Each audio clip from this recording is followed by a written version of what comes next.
అండి, అందరికీ నమస్తే. నేను ఈరోజు పాలకూర బోటి వండుతున్నాను. ఇది మంచి టేస్టీగా ఉంటుంది. సింపుల్గా చేసే విధంగా నేను చేసి చూపిస్తాను, అట్లే మీరు కూడా చేసుకోండి. ముందుగా బోటి ఉడికించుకుందాం. ముందుగా ఈ బోటిని ఒక ఉల్లిగడ్డ వేసి కడిగితే అందులో స్మెల్ ఏదైనా ఉన్నా అంత వెళ్ళిపోతుంది. తర్వాత ఉడికించుకోవాలి దీన్ని. తర్వాత దీంట్లో ఒక ఉల్లిగడ్డ వేసి ఉడికించుకోవాలి. ఒక స్పూన్ పసుపు వేసుకుందాం. ఒక చెంచా అల్లం వెల్లిగడ్డ పేస్ట్ వేసుకుందాం.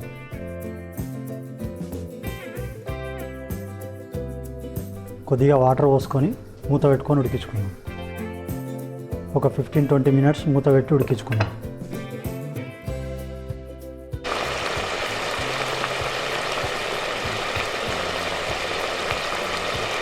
ఇప్పుడు బోటి ఇది బాగా ఉడికింది. తర్వాత ప్రాసెస్ చూద్దాం. ఇప్పుడు ఇదే కడాయిలో కర్రీ వేసుకోవడానికి ఆయిల్ వేసుకుందాం. 2 ఉల్లిగడ్డలు ఇట్లా సన్నగా కట్ చేసుకొని వేసుకోవాలి.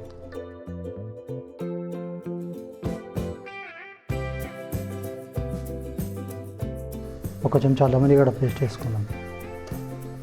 కొద్దిగా పసుపు వేసుకుందాం. తర్వాత సన్నగా ఇట్లా కట్ చేసుకొని పాలకూరను కడుక్కొని వేసుకోవాలి.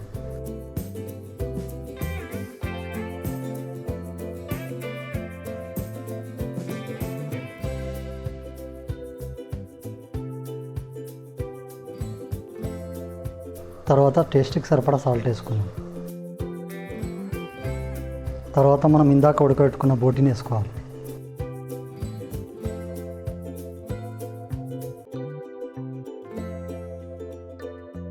రెండు చెంచాల కారం వేసుకుందాం. తర్వాత కొద్దిగా కొత్తిమీర పుదీనా వేసుకోవాలి. కొద్దిగా కరివేపాకు కూడా వేసుకుందాం.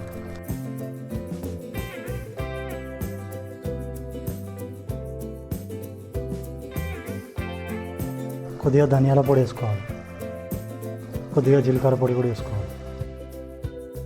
సగం చెంచా నల్ల మిరియాల పొడి కూడా వేసుకోవాలి. కొద్దిగా గరం మసాలా పొడి కూడా వేసుకోవాలి. ఈ ధనియాల పౌడరు, నల్ల మిరియాల పౌడరు ఇవన్నీ నేను ఇంట్లోనే పౌడర్ చేసి పెట్టుకుంటాను. ఎందుకంటే మనం వండుకోవడానికి టైం సేవ్ అవుతుంది కూడా.